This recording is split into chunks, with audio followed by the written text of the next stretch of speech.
자, 이제 2장으로 바로 넘어가겠습니다. 2장은 이제 하나님 인간에게 주신 최고의 선물은 뭔가? 창세기 1장 27절. 암송할 수 있습니까?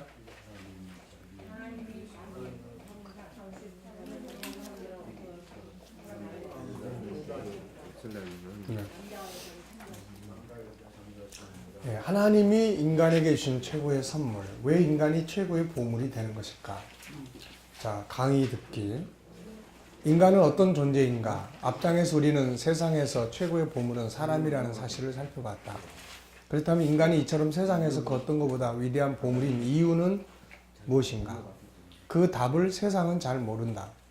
사람이 어떤 존재인지를 모르기 때문이다. 철학과 과학, 종교는 이것을 밝혀보려고 많은 노력을 기울이고 있지만 인간은 인간을 알 수 없다. 인류 역사는 한마디로 사람을 찾고자 하는 노력의 시간들이다. 자, 철학적 노력, 사람을 찾기 위해 가장 먼저 시작된 노력은 철학이다. 동서고금을 막론하고 수많은 철학자들은 인간의 본질을 찾고 싶어 했고 또 노력해왔다. 철학이라고 하는 것 자체가 본질을 찾기 위한 그런 노력이죠. 그래서 만물의 기원, 인간이라는 게 어떤 존재인지 이런 것들을 이제 찾고자 하는 노력이죠.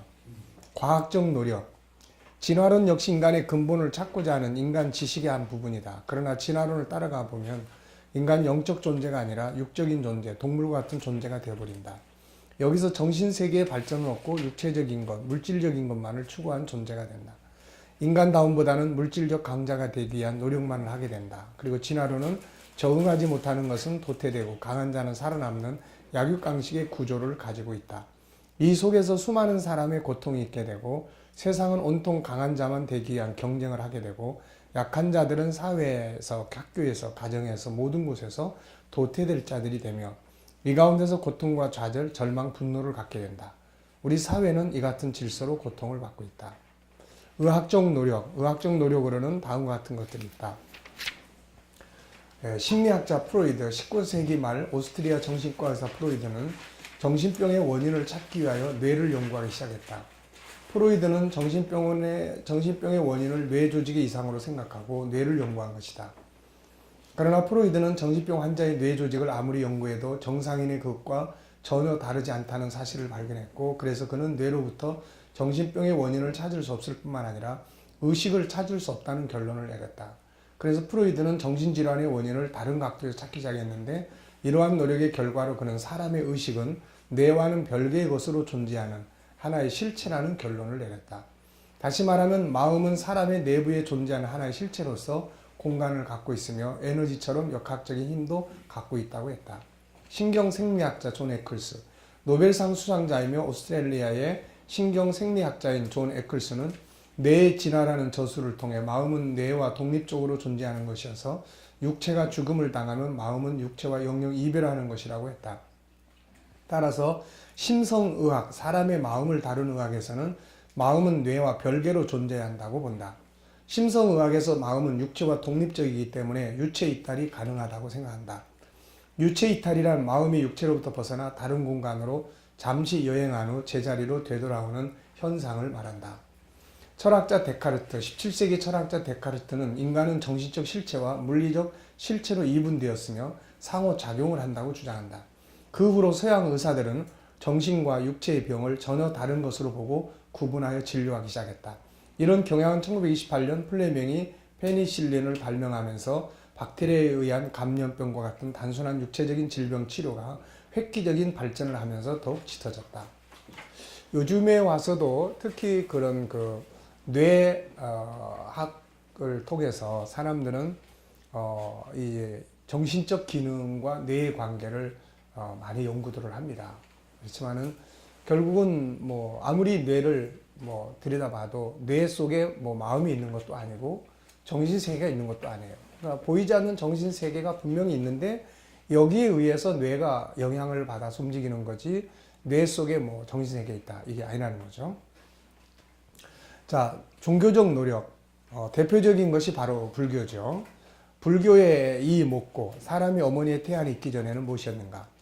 전라남도 광주 부근에 있는 한 절에 가보면 이 목고라는 글귀를 새겨놓은 탑이 있다. 불교에서는 깨달음을 얻기 위해서 수행을 하는데 이때 의제로 사용하는 것을 화두라고 하고 그 화두는 1700까지 이른다. 그 중에 나는 태어나기 전에 어떤 존재였는가를 깨닫기 위해 화두로 사용하는 것이 이 목고다. 탑 아래 부분을 보면 이 제목을 설명하고 있는데 내용인즉 사람이 어머니 태 안에 잉태되기 전에는 어떤 존재였는가를 깨닫기 위한 주제라고 설명하고 있다. 안타까운 것은 아무리 이 목고를 생각하며 돌을 닦아도 인간은 결코 이 목고를 알 수가 없다. 내가 존재할 때 그곳에 내가 없었기 때문이다. 인간은 과연 어떤 존재인가? 어떤 존재이길래 세상에서 가장 위대한 존재가 될 수 있는 것일까? 자, 성경이 밝혀주고 있는 인간의 실제, 세상의 노력으로 인간을 이해할 수 없다. 그 이유는 사람은 사람을 창조하는 과정에 없었기 때문이다. 그러나 성경은 창조주가 인간을 만드신 전 과정을 설명한다. 성경은 인간에 관한 모든 것을 다루고 있다. 그래서 성경만이 인간의 모든 것을 알 수 있게 한다. 성경은 인간 설계도와 같다. 하나님이 사람을 지으신 이유, 그리고 어떻게 인간이 어떻게 구성되어 있는지 등이 상세하게 설명되어 있다. 이제 우리는 성경을 통해서 우리 자신을 발견하게 된다. 자, 그렇다면 성경은 인간이 세상에서 가장 존귀한 보물인 이유를 뭐라고 설명하고 있는가? 성경은 이것을 분명히 밝혀주고 있다. 창세기 1장 27절 하나님이 자기 형상, 곧 하나님의 형상대로 사람을 창조하시되 남자와 여자를 창조하시고, 이거는 많이 우리가 볼 성경이기 때문에 암송하시는 게 좋아요. 하나님이 자기 형상, 곧 하나님의 형상대로 사람을 창조하시되 남자와 여자를 창조하시고, 이 말씀 속에 답이 들어있다. 인간이 이 세상 그 어떤 것보다 존귀한 보물인 이유는 바로 우리가 하나님의 형상대로 창조되었다는 점이다. 하나님의 형상, 신의 형상, 이보다 더 인간의 위대함을 보여주는 말은 없다. 인간의 위대함은 바로 여기서 나오는 거죠. 자기개발 전문가 엘레네스 그레거미에는 내 안에 천재를 찾으라고 말했고, 또 한 명의 자기개발 전문가 앤서니 라빈스는 내 안에 잠든 거인을 깨우라고 말한다. 인문학의 전문가 이시성 선생은 자기 책에서 사람은 모두 천재로 태어난다는 것이 교육학의 정설이라고 말한다. 이런 말들이 어떻게 나올 수 있는가? 이것은 바로 사람 속에 하나님의 형상이 있기 때문에 가능한 말이다. 사람은 자신 안에 가장 큰 거인, 가장 위대한 천재를 가지고 있다. 하나님보다 더 큰 거인이 있을까? 하나님보다 더 똑똑한 천재가 있을까? 인간은 거인을 안고 세상에 태어났으며 천재성을 가지고 세상에 왔다. 인간은 모두 전능자 하나님의 형상을 가지고 있기 때문이다. 우리가 하나님의 형상을 가지고 있다는 말은 그분의 자녀로 창조되었다는 말이다. 인간의 능력은 여기서 나온다. 인간이 하나님의 자녀이기에 능력이 있고 존귀한 것이다. 그러니까 인간이 스스로 존재한다면 그건 능력이 있는 존재가 아니에요. 또 인간이 동물의 후손이라면 이것도 역시 동물 이상을 나타내지 못하죠. 근데 인간이 능력이 있는 이유는 인간은 누구의 자녀예요? 신의 자녀예요. 하나님의 자녀예요. 그래서 여기에 대한 정체성이 분명해야 돼요. 아이들에게도 너는 하나님의 자녀야 라고 하는 거. 하나님의 자녀이기 때문에 하나님의 능력을 갖고 태어나는 거예요. 자, 네 번째 최고의 선물, 하나님 인간에게 주신 최고의 선물은 바로 그분의 형상이에요. 하나님이 모든 피조물 중에 그분의 형상을 준 피조물은 인간밖에 없어요. 페이스북의 CEO가 자기 딸에게 준 최고의 선물은 52조의 돈이 아니라 그의 자기 형상이죠. 그래서 그 아기는 그의 자녀가 된 것이고 그는 그 아기를 사랑하는 것이며 모든 것을 딸에게 줄 수 있는 거죠. 그러나 사실 그 아기는 더 큰 선물을 안고 세상에 왔습니다. 그것은 바로 전능하신 하나님의 형상을 가지고 왔기 때문이죠. 그러니까 만약에 이 사람이 자기 딸을 보면서 아빠 엄마를 닮았네 라고만 본다면 자기 이상을 넘어설 수 없죠. 근데 이 사람이 너는 아빠보다 더 뛰어난 사람이 될 수 있어. 네 안에는 하나님의 형상을 가지고 있기 때문이야 라고 일깨워 준다면 더 뛰어난 능력을 발휘할 수 있죠. 사람들은 아기가 세상에 빈손으로 오는 줄을 압니다. 그렇지만은 사실 겉으로 보면 맞는 말이죠. 빈손으로 왔다 뭐 이런 말을 하잖아요. 그러나 그것은 사실 내면의 세계를 전혀 보지 않고 하는 말이에요. 아기 안에는 세상을 다스릴 수 있는 하나님의 형상, 가장 큰 거인, 가장 위대한 천재의 특성이 그 안에 들어있는 거예요. 이걸 가지고 오는 거예요. 미천을 갖고 오는 거예요. 보이는 자산이 아니라 보이지 않는 자기 안에 미천을 갖고 나오는 거예요. 뭐 하는 미천이에요? 세상을 가서 다스려라고 세상을 보낼 때 아버지께서 담아주신 가장 위대한 선물이에요. 카피지의 열어보지 않은 탄생의 선물이라는 시의 일부분은 이런 이야기를 합니다. 당신은 태어난 날 받은 선물들을 열어보지 않았답니다. 손으로 직접 만든 선물들이 아주 많이 있죠. 신이 당신에게 보낸 것이랍니다. 사랑하는 신은 주저없이 말합니다. 내가 가진 모든 것은 너의 것이기도 하다. 당신은 태어난 날 받은 아주 많은 선물들을 열어보지 않았답니다. 이 사람이 이 하나님의 형상에 대한 걸 알고 이런 시를 말했는지 모르지만은, 그런 어쨌든 안에 들어있는 보물 상자를 열어보지 않고 사는 거죠. 자, 내게 주신 선물을 열어봐야 한다. 그리고 그것을 그분의 영광을 위해서, 당신의 행복과 성공을 위해서 활용을 해야 된다. 그 보물을 알려주고 사용할 수 있게 하는 것이 바로 부모요, 선생이요, 세상이 되어야 합니다. 그러나 안타깝게도 많은 부모와 세상은 이 땅에 온 천재를 오히려 바보로 만들고 있는 거죠. 그래서 안에 있는 보물 상자를 이제는 열어봐야 된다.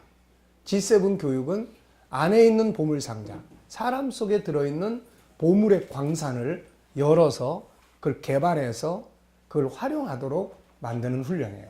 아주 중요한 것입니다. 진화론의 잘못, 여기서 창조론이 옳으냐 진화론이 옳으냐에 대한 논쟁을 할 필요는 없다. 그러나 전능한 하나님의 형상을 가진 인간을 단지 동물이 좀 더 발전한 존재라고 말한다는 것은 정말 어리석은 일이 아닐 수 없다. 당신은 전능하신 하나님의 형상을 가진 그의 후손이기를 바라는가? 아니면 동물의 후손이 되길 바라는가? 당신의 자녀가 전능하신 하나님의 형상을 가진 자로 인식하기를 원하는가? 아니면 동물의 후손이 되길 원하는가? 동물의 세계는 과거나 현재나 문명이 없다. 그들은 그저 살다가 도태할 뿐이다. 그들 속에 철학이 있는가, 과학이 있는가, 문학이 있는가, 도덕과 윤리가 있는가? 창조의 세계에서 천사, 만물, 사람, 오직 사람에게만 하나님의 형상이 주어졌다는 사실은 얼마나 놀라운 일인가? 결론, 기억하자. 인간이 세상에서 가장 존귀한 보물이 되는 이유는 뭐예요? 네, 그 속에 하나님의 형상, 전능하신 하나님의 형상, 이게 정체성이에요. 이게 유대인들한테 당신들은 왜 그렇게 오랜 세월이 흘렀는데도 이 땅에 돌아옵니까? 라고 물어보면은 이들은 분명한 정체성을 이야기를 해요. 하나님께서 아브라함, 우리 조상에게 언약하신 땅이기 때문에 우리 이 땅으로 온다. 이게 정체성이에요. 그러니까 아이들이 어렸을 때부터 나는 하나님의 자녀야. 그래서 난 능력이 있어. 이걸 자기의 정체성으로 만들어야 돼요. 정체성으로. 네. 뭐 능력을 주시옵소서가 아니라 우리는 하나님이 내 안에 임재하심으로 내 안에 있는 능력을 극대화할 수 있는 거예요. 이게.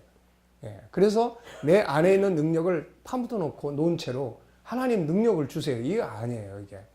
출애굽기 4장 2절에 보면 하나님께서 모세한테 물어보잖아요. 네 손에 있는 게 뭐냐? 그러니까 하나님은 항상 우리한테 그걸 물어보시는 거예요. 너에게 준 것이 있는데 너 그거 찾고 있냐? 너 알고 있니? 너? 내게 있는 게 있는데 그거 뭔지 알아? 너?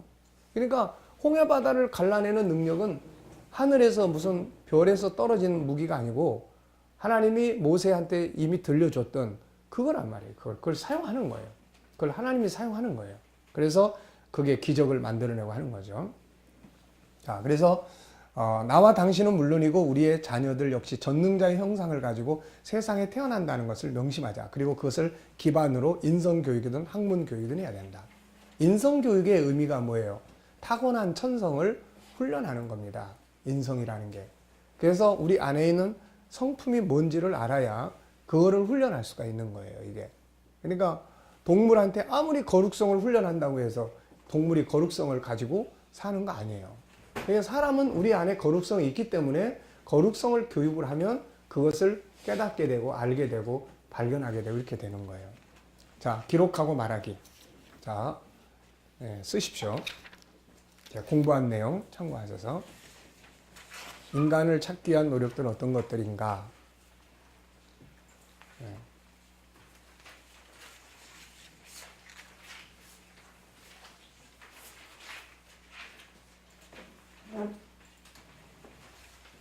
네.